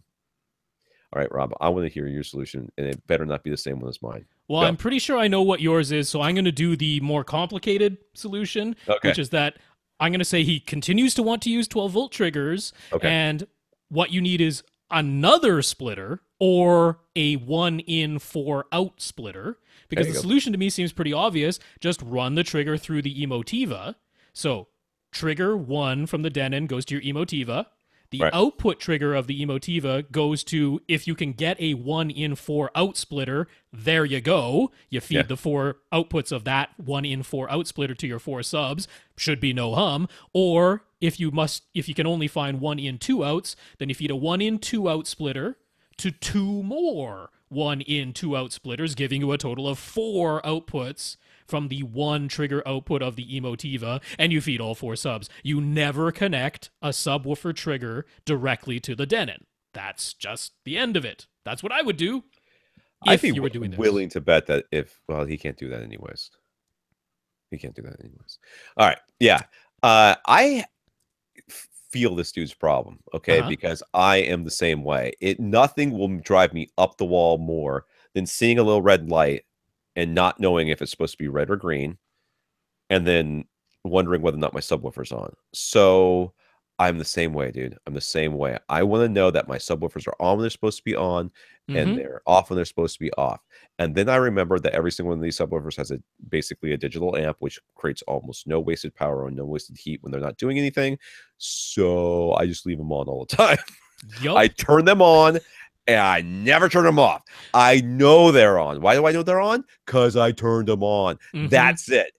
Problem solved. Throw your triggers away. Throw these cables away. Stop. Just let them run. And you could go ahead and call me afterwards. If my electricity bill went up to $200, if your electricity bill went up significantly, then we can have a conversation. But I'm telling you, it will not. Yeah, I just leave my subs on all the time. I put them in the on position. I don't worry about auto. I don't worry about trigger. I don't worry about off. I only worry about on. That is the one setting. I need one setting on my sub. They are on or they are unplugged. That's right. Those are the options. Those are the 2 options. Yeah, I actually kind of agree with that more. However, the making sure all the triggers are coming out of the Emotiva from the troubleshooting he described ought to work. And he already found these 3.5 millimeter splitters, so I'm assuming at the very least you could find one more. That should do it. All right. Last question for tonight. Oh my God, we're gonna have so many left for next week. That's fine. Jonathan, we'll have a longer podcast next week. Okay. Jonathan enjoyed Matt Levine's comments on the forthcoming release of Microsoft mixed reality headsets. Some of these early hands-on reports describe how putting on one of the headsets transforms your room or office into a virtual apartment. In this virtual environment, you could theoretically view just about anything. So naturally, what Microsoft came up with for the demo was sitting at a virtual desk so that you could use a mixed reality version of Windows 10 on a virtual screen that's bigger than the actual screen in your cubicle, which sounds remarkably lame. Matt goes on to comment that the irony of using a virtual environment where anything is possible to sit at a desk and do word processing makes him believe that we really might all be living in a computer-generated simulation like the Matrix. It's just that our simulation was designed by Microsoft, who's absolutely convinced that everybody loves Windows 10, which we do not. I straight up hate it. Anyways, so why stop at one layer? When you're in the virtual apartment staring at your virtual Word document, why not put on a virtual headset to further simulate office desk work? Why not just an endless rabbit hole of virtual headsets within virtual environments, each more boring and mundane than the last? It's like Inception. That's right. And the Stanley Parable had a baby. That's exactly what this is. I've never played the Stanley Parable, because but I've heard it's awesome. The original headset has to do all the processing. Each subsequent virtual headset actually would go down in quality because you're processing each layer, but it's all coming back to one original processor. So by the end of it, you're just looking at like vector line drawings. And you're like, wow, look at the virtual reality. I didn't actually read the article or watch the video or anything, but it does the headset actually know what's in your environment and you use the stuff that's in your environment? Is that how it's supposed to work? They're calling it mixed reality, but they don't appear to be the transparent thing like the HoloLens. So I'm assuming it's like a camera that's capturing what the front of the visor is seeing, and then it's drawing things on, so it's showing you what's coming from the camera and then drawing other things on top of what the camera is showing you to give you this mixed reality. But they just used it to turn an office into a slightly different looking office, which I agree that's a banal and mundane use of virtual reality. But I did want to say what I find amusing is that I have the PlayStation VR. My niece and nephew like to play on that, and pretty much the only game they play on it is Job Simulator. That's the only one that they really, really like. So there's something to be said about this, that even given the choice, because I have other games I have other VR games. What jobs do they simulate? They simulate an office worker. They simulate a mechanic, a chef, and a store clerk. Did you tell them you have a kitchen and that you also have a car? They could feel free. Well, I mean, it is more humorous than that because it's a very silly game, and it is fun. It's funny that is kind of what we choose to do. Given endless opportunity to do anything in a virtual environment, like, yeah, let's simulate a job. All right, we'll do one more because that was lame. Okay. Mike has an Xbox One S connected to his Denon AVR X2200 AV receiver, which then feeds his Epson 3500 projector, which is a 1080p model. His projector doesn't handle 4K or HDR, but his X2200 does handle Atmos, so he's enjoying a 5.1.2 setup. Mm-hmm. There's 0.1 missing there, buddy. Guess what? I don't know for sure. I was the one who put that number in, so maybe it is too. I'm not sure. Let's not blame Mike yet. He's noticed some titles available on Vudu that offer Atmos soundtracks, but those Atmos soundtracks are only available with the 4K stream. When he tries to play them, he gets an error message telling him he needs HDCP 2.2. Mm-hmm. He can switch to the HDX 1080p version of Vudu. That plays just fine, but he loses that Atmos audio. Yeah. When he plays an Ultra HD Blu-ray, the Xbox One S automatically downscales to 1080p, and he still gets the Atmos soundtrack. He wants the same thing from Vudu. Is there a way to make that happen? Not within the receiver. There isn't. Unfortunately, it needs to happen before the receiver. So you're going to need some sort of scaler. Yeah, you can make this happen. It's just I'm almost certain you're not going to want to pay for the price to do this because it seems kind of like a bit of a waste. But what you're looking for is called an HD Fury linker. It's $180. So it's kind of pricey, but this is the one. It actually gives you 2 HDMI inputs and 1 HDMI output. But what it can do is take any version of HDCP at its 2 inputs and turn it into any other version of HDCP on its 1 output. So you can take the HDCP 2.2 that's coming from Vudu and turn it into HDCP 1.4 that your projector can understand. And the reason you need the linker is that's the one that also scales the image. So it can take the 4K resolution coming from Vudu and scale it down to 1080p. So that'll let your Vudu streamer say, I'm still connected to a 4K HDR HDCP 2.2 sync device, that being the HD Fury linker. So it's still going to send out the highest quality stream. Then the linker downscales it and takes the HDCP 2.2 down to HDCP 1.4. That gets fed in your AV receiver, which of course can handle a 1080p signal. Right. And that then gets fed on to your Epson projector, which is receiving it as 1080p with HDCP 1.4. I'm going to recommend you just use the Dolby Up mixer. Just take the HDX Vudu that does not have Atmos audio, but then use the Dolby Surround Up mixer to simulate the overhead effects. And then just live with that. Just live with that. Suggest. Yeah, for $180 makes sense to me. Right. So I'm saying that there is the solution, but it costs a lot of money. Tom's is easier. The other thing you do is save the $180 and eventually put it towards a new projector that accepts 4K. That is also a solution. Can we do this Chris question fast? I really hope so, yeah. I want to do Dave's question. Okay. And I don't want to skip Chris because, There's also a photo, and that'll clear our photos for this week. There we go. Chris completed his gaming PC build. He's using an NVIDIA GTX 1080 Ti graphics card connected high-end. To HDMI, connected via HDMI to his Marantz SR7010 AV receiver and Epson 5040 UB projector. His PC can output 4K at 60 Hz, and his Epson can accept the signal, but the Epson still uses the native 1080p resolution panels and wobbles them for pseudo 4K output. Should he set his PC 4K for 1080p output? No, it can accept 4K, right? But the 5040 UB does have a limitation of it can only accept 4K at 24? Up to 30 frames per second. All right, and this is a gaming PC. Yeah, you gotta be able to. Where you want the high frame rate. Yeah, right? You're gonna want 60 Hz. Yeah, so I would say in this instance, because of the limitations of the 5040 UB, set your PC to output 1080p at 60 hertz because you want the high frame rate. That's more important than this higher resolution coming from the graphics card that's actually going to get downscaled by the Epson and then wobbled, right? So much better to have the higher frame rate. So he isn't quite sure what the rest of the graphic card's output settings should be. Desktop color depth only has one option, 32-bit, but output color depth can be 8 BPC or 12 BPC. That's bits per channel. Right, and I'm guessing the higher one is the better one. Output color format can be RGB, I hate saying this one, YCBCR422 or YCBCR444, and output dynamic range can be limited or full. So what are the correct settings? I'm going to guess. Okay. You ready? This is what I would set to see whether or not I could see anything. I would go 12 BPC. Okay. I would say,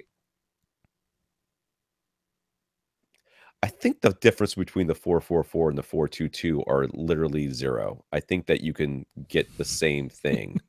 So I would go 444, and if that one didn't work, 222 for the YCBCR.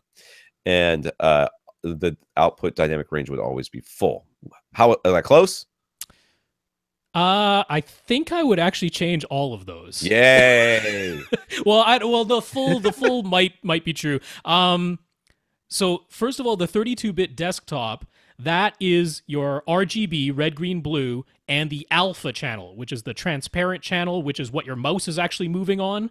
So the alpha channel is a transparency channel. So that's how you end up with 8 bits per channel, but 4 channels, one of them being transparent. That's how you end up with 32. So that's what that is.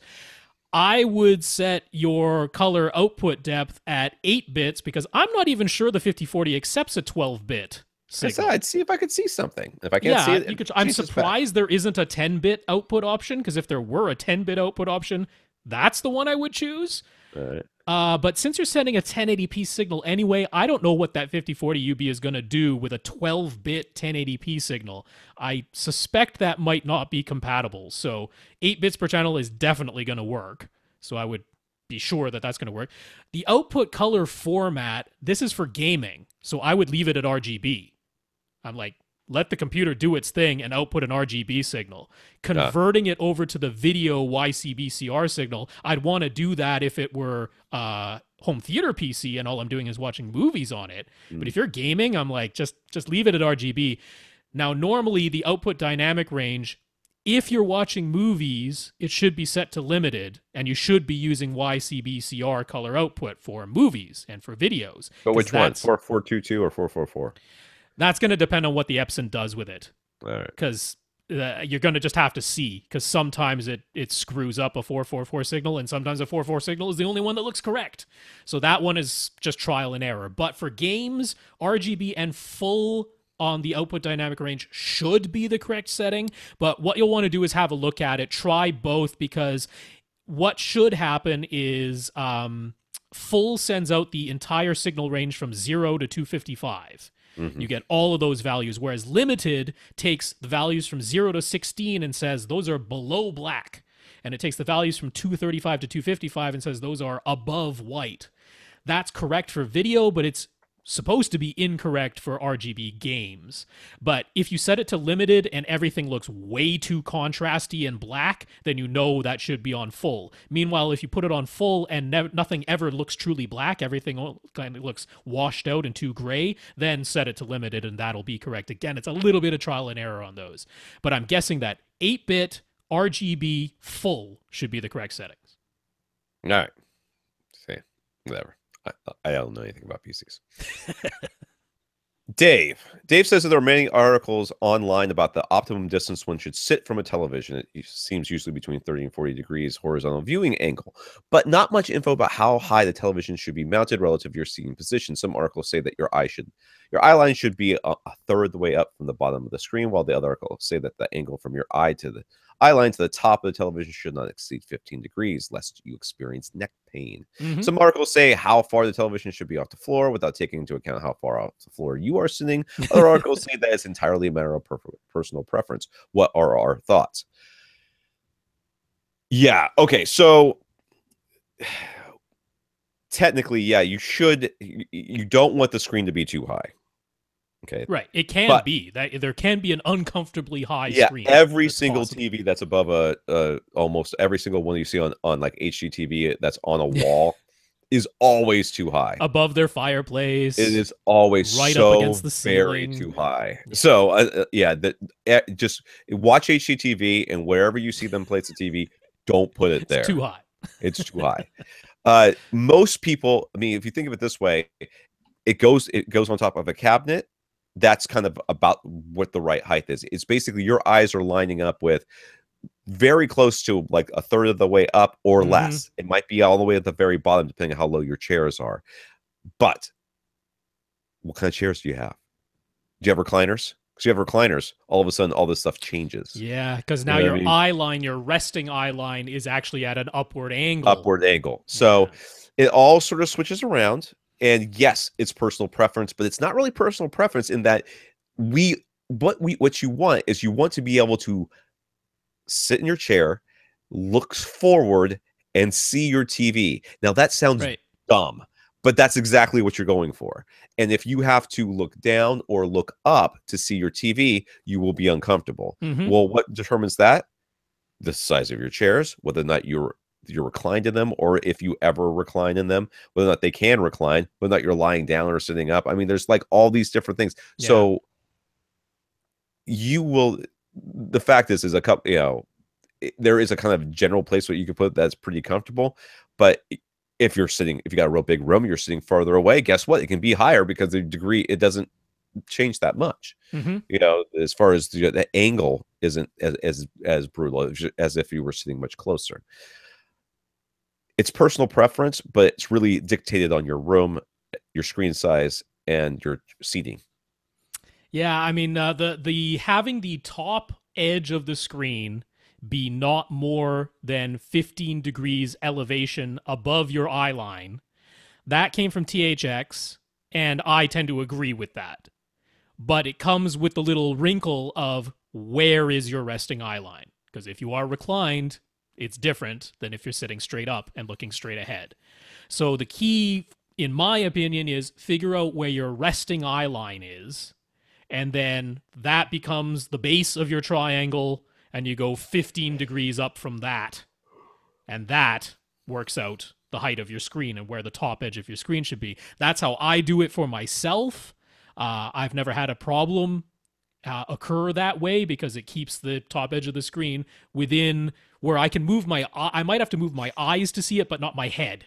Right. That's what I'm trying to avoid. I'm trying to avoid having to move my head to see the top of the screen. I don't mind so much if I have to move my eyes a little, because there's not a ton of information going on at the top of the screen usually. For lots of reasons. My screen is a little low right now, but my resting eye line is just under half, I would guess. Just under half. Okay. Just like just it's below the halfway point? Just below the halfway point. So it's above a third of the way up. Half. It actually needs to go, my screen needs to go up a little bit. It needs to go about 4 inches, I think. And I'll be pretty good there. But it's really not that big of a deal. And my screen's extra big for my room anyways, because I like it that way. I mean, the really simple advice is I would have your eyes somewhere in the bottom half of the height of the screen. Yeah, I agree with that. I can get behind that. Because even if it's actually at the bottom of the screen, it's still okay if your screen is small enough and you're not too far away. Because in general, that's going to, because there's not usually a ton of really important information at the very top of the screen. So it would be too low if your eyes are at the middle of the screen, or your eyes are even with the top half of the screen somewhere. That's too low. That's just too low. So I would, I mean, the third of the way from the bottom of the screen, that makes a lot of sense to me as well. But I go with the angle. I go with the 15 degrees to the top from my resting eye line, which might be at an angle itself. Okay. All right, that's going to be it for this week. I already scrolled up, so you'll have to tell us. I know Infinite Gary is next week. Yeah, we have Infinite Gary, Michael, and Ryan. Those were the ones that came in by Sunday. And then we also had Jim and Biv write to us on Monday. So we've got those questions, and we will answer them next week. There we go. If you want to get your question answered, all you have to do is ask. You ask by emailing us at question@avrant.com. We want to thank our listeners of the week. We've got Donald and Micah who left us donations, and we have our 19 patrons, including Chris, for supporting the podcast financially. Thank you, Donald, Micah, and Chris, plus all our rest of our patrons. Yeah, Donald, Micah, thanks so much for those PayPal donations. Chris, thanks for being a patron. And for the 18 other people, thank you for being patrons as well. If you'd like to be a patron, Patreon, I'm saying patron too many times, patreon.com/AVRant podcast. All one word. We're up to 20. Somebody donated while we were recording. Woohoo! We're up to 20. Thank you. All right. We also want to thank Michael and James for talking us up to Ascend and SVS, respectively. Michael, James, thanks so much. And congrats on those purchases. We know Michael likes his. And we thank you, Oppo, for supporting the podcast by making Rob the happiest boy in the land. I am very happy. Thanksgiving miracle surprise gift of an UDP 203 Ultra HD Blu-ray player. If anyone from Oppo is hearing us, thank you very, very much. I really, really appreciate it. All right. Until next week, for AV Rant, I'm Tom Andry. And I'm Rob H. Now go out and listen to something.